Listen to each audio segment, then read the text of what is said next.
Cette semaine, sur l'émission, je parle de la règle des 5 pourquoi qui a été popularisée dans les années 50 par Sakichi Toyoda, qui est fondateur de Toyota Industries, la compagnie qui fabrique des véhicules qu'on connaît tous.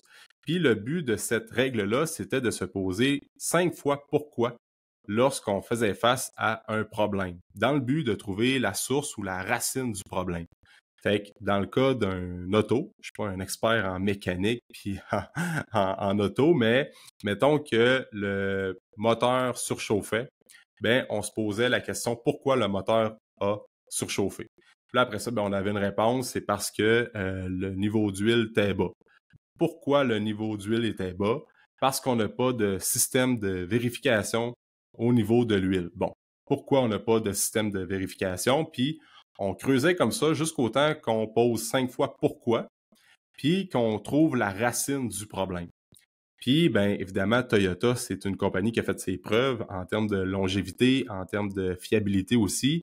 Puis, ça a été bien repris dans différents domaines comme la gestion de projet, après ça, l'éducation, le développement de la croissance personnelle, beaucoup. Il y a beaucoup de trucs à ce niveau-là. Puis l'entraînement, les objectifs avec le fitness, le wellness, ça a été touché par ça aussi. Puis j'aime ça utiliser cette règle-là avec certains de nos membres, surtout des gens qui ont une bonne capacité d'introspection. Puis j'aime ça d'en parler dans les consultations. Je leur explique un peu le but de la règle, puis après ça, pourquoi, comment répondre aux questions. Puis je suggère toujours aux gens de faire ça peut-être un samedi matin tranquille, où on a la tête reposée, on prend un café ou on prend un thé. Puis on fait pas ça entre deux consultations ou bien avant d'aller un rendez-vous chez le médecin ou bien sur notre heure de lunch en 10 minutes. Il faut vraiment prendre le temps de se poser les bonnes questions parce que, mettons, je vais parler de cette règle-là à des gens qui ont des objectifs de perte de gras, prise de masse, un petit peu moins, mais surtout perte de gras, transformation physique, des gens qui veulent reprendre le contrôle de leur santé, qui ont des objectifs de vraiment trouver c'est quoi la version 2.0, 3.0 d'eux-mêmes, tu sais, qui ont vraiment des objectifs en termes de transformation physique. J'aime ça utiliser cette règle-là. Puis, je donne un exemple justement dans le podcast aujourd'hui pour mieux comprendre là, le but de la règle, comment est-ce qu'on va utiliser ça. C'est que, mettons qu'il y a une personne, une femme de 40 ans, elle a 2 enfants, elle a gagné peut-être du poids, une vingtaine de livres dans les dernières années. Elle veut perdre 25 livres. Elle a un chum, mais elle perd un peu de proximité puis d'intimité avec son conjoint. Fait que là, ça va toucher sa confiance en soi, son estime de soi. Elle est pas bien dans sa peau, elle dort pas bien, elle a des problèmes de digestion. Tu sais, on voit un peu le genre de topo. Fait que, mettons qu'il y a une femme qui vient me rencontrer en consultation, ben souvent, je vais y parler de cette règle-là. Pourquoi tu veux perdre 25 livres dans la prochaine année? Bon, fait que souvent, la première réponse, c'est ben parce que j'aimerais ça reprendre le contrôle de ma santé. Je trouve que j'ai pris du poids, je suis pas bien dans ma peau, je dors mal, j'ai mal partout, j'ai mal dans le bas de dos, j'ai mal dans les genoux. Puis ça me ferait du bien de perdre du poids. Fait que, alright. Fait que la deuxième question, c'est pourquoi ça te ferait du bien de perdre du gras? Je comprends l'aspect santé, l'aspect blessure, que tu as mal au bas de dos, tu as mal aux genoux, mais pourquoi tu veux perdre du gras? Mettons qu'on pose la question un petit peu plus loin. Fait que là, la personne peut aller dans le domaine, dans le- la sphère comme confiance en soi, estime de soi. C'est parce que je manque de confiance en moi depuis que j'ai gagné du poids.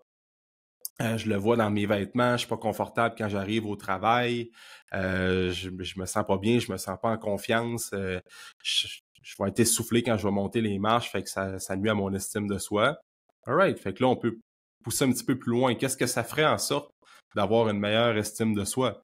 Fait que là, la personne, en gardant en tête le scénario que j'ai proposé plus tôt, elle pourrait rentrer avec bon l'intimité avec son conjoint qu'elle a perdu dans les dernières années, elle se sent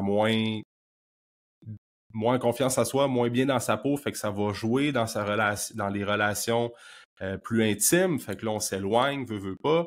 Bon, fait que là, tu sais, on comprend le principe, fait que là on pourrait reposer une autre question, comme rentrer un peu plus dans le volet psychologique, sauf que là je veux garder une nuance par rapport à tout ça, c'est pourquoi est-ce que j'aime ça, mettre ça dans la cour des clients qui fassent ça de leur côté, c'est que parfois, en tant que coach, en tant qu'entraîneur et tout ça, on n'est pas outillé pour aller si loin que ça dans les problèmes, pas les problèmes, mais l'aspect plus psychologique. C'est pour ça que les psychologues, les gens qui interviennent avec tout l'aspect mental, préparation mentale, mindset et tout ça, ben c'est super important en 2024. Peut-être aussi quand on a besoin de faire un petit job de démêler les fils dans notre boîte là, en haut, dans le cerveau, là, ben ça peut être utile d'avoir une ressource externe comme un psy ou ben quelqu'un qui est vraiment spécialisé dans ça pour nous aider à trouver notre why puis à faire cet exercice-là. Parce que l'affaire avec un coach, c'est qu'on écoute beaucoup les gens, on est beaucoup dans la proximité avec eux, mais parfois, lorsqu'on rentre dans le quatrième et même le cinquième pourquoi, ben là, ça peut ressortir des vieilles émotions, ou ben ça peut ressortir des vieilles affaires. Puis là, on est comme, OK, on a l'information, mais qu'est-ce qu'on fait avec tout ça? Puis, tu sais, nous autres, on parle de nutrition, de training, tout ça, fait que c'est pas vraiment notre skill set, là, c'est pas vraiment notre spécialité de parler de l'aspect un peu plus comme qu'est-ce que tu as fait quand tu avais 8 ans, tu sais. Fait que c'est pour ça que les psys, les gens qui sont vraiment spécialisés là-dedans, c'est des super bonnes ressources. Puis même si tu consultes un psy, ben tu peux parler de cette règle-là. Peut-être que tu connais ça, mais peut-être pas non plus, mais il va certainement t'aider à faire un peu de démêlage de filage là, dans le cerveau. Puis ça, j'aime bien ça, utiliser cette analogie-là d'un fois parce que dans le domaine de l'entraînement, quand on a des objectifs, souvent, il faut démêler un peu les fils, puis après ça, on se rend compte qu'on est pas mal plus en ligne avec les actions puis avec les objectifs qu'on se fixe. Fait que le but, c'est ça, c'est de se poser 5 fois pourquoi lorsqu'on fait face à un problème, parce que à la base, c'est comme lorsqu'on fait face à une problématique, puis tu sais, souvent les gens, quand ils viennent nous consulter, ils ont une problématique avec leur poids, avec leur santé. Fait que on peut voir ça comme un problème qu'on veut régler. Fait qu'il faut utiliser le même processus, les mêmes démarches, se poser 5 fois pourquoi, puis il y en a même qui vont aller plus loin. Tu sais, ils vont se poser 7 puis même 8 fois pourquoi, puis après ça, ça les met en ligne avec vraiment les bons objectifs, parce que des fois, on se rend compte qu'on a des objectifs, que ce soit de perte de gras, de transformation physique, puis finalement, on se pose les pourquoi, les vrais pourquoi, puis on se rend compte que c'est même pas ça notre objectif qu'on veut au bout du compte. Il y a beaucoup de gens, des fois, qui vont comme, ben moi, mon objectif, c'est la perte de gras, ça fait 10 ans que c'est la perte de gras. Puis là, ils vont faire cet exercice-là, puis se rendent compte que l'objectif, c'est même pas la perte de gras. T'sais.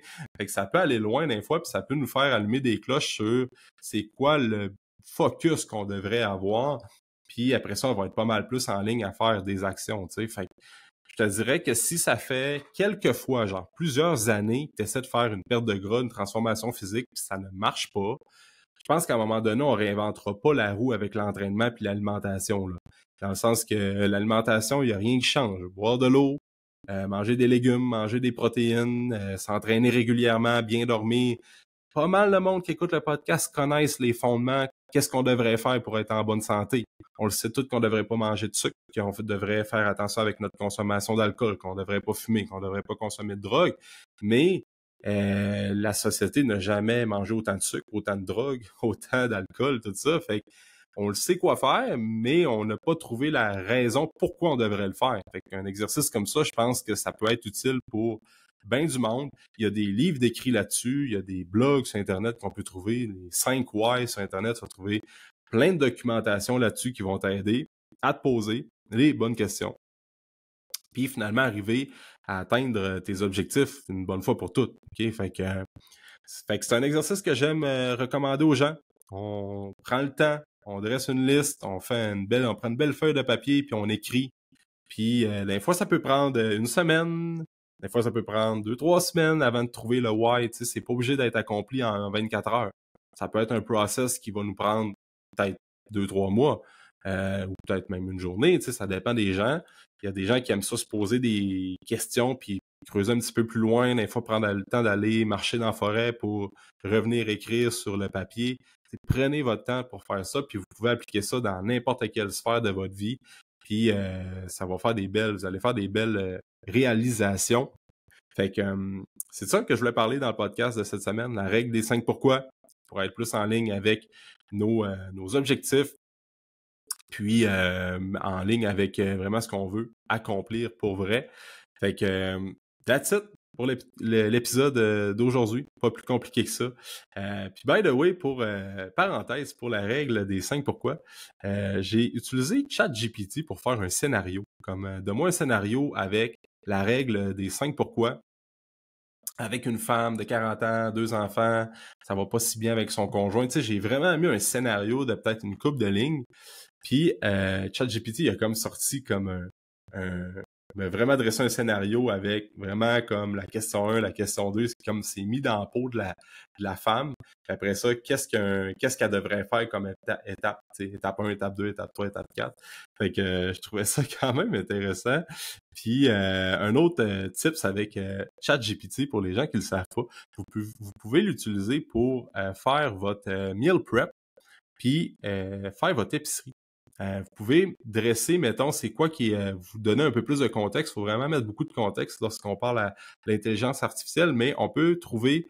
dresse-moi, c'est quoi les spéciaux chez IGA, tu t'assures que ce soit au Québec, cette semaine, dans la semaine du... tu sais, les spéciaux, je pense, commencent tout le temps le jeudi. Fait que dans la semaine du jeudi, X novembre ou X décembre, peu importe, puis il va te trouver les spéciaux avec les protéines, les glucides et tout ça. Tu peux même l'utiliser pour faire des recettes avec les restes. Mettons qu'il te reste je sais pas moi, il te reste une coupe d'affaires dans le fridge. Tu sors tout ça, tu dresses ça, puis il va te faire une recette, puis tu peux t'inspirer de ça. Fait que quand même assez nice ce que ça peut faire, cette grosse bébête-là. Fait que moi je pense que c'est quand même épeurant l'intelligence artificielle, mais je suis assez optimiste avec ça. Oui, il y a le côté un peu plus négatif de la chose, mais je pense que ça va nous aider à régler bien des problèmes avec l'environnement, avec les avancées scientifiques en médecine, tout ça. Je pense que ça va nous aider plus qu'on pense. Fait que faut juste l'utiliser de la bonne manière, puis être capable d'analyser, puis de se remettre en question, évidemment. Fait que parenthèse avec ChatGPT. Bref, fait que, merci d'avoir écouté le podcast de cette semaine. On laisse un 5 étoiles sur Spotify, sur Apple. On s'abonne à la chaîne YouTube également. On partage l'épisode. Fait que cet épisode-là, tu peux le partager à quelqu'un qui devrait faire l'exercice des 5 pourquoi. Puis pas nécessairement quelqu'un qui a des objectifs de perte de gras, transformation physique, quelqu'un qui a des objectifs en lien avec son travail, des projets, veut se lancer en affaires, en entrepreneuriat, peu importe, là, on veut déménager, il faut se poser les bonnes questions. Pourquoi on veut déménager? Puis des fois, ça nous fait faire des belles réalisations. Fait qu'on partage cet épisode-là, puis nous autres, on se dit dans un prochain épisode. Bye!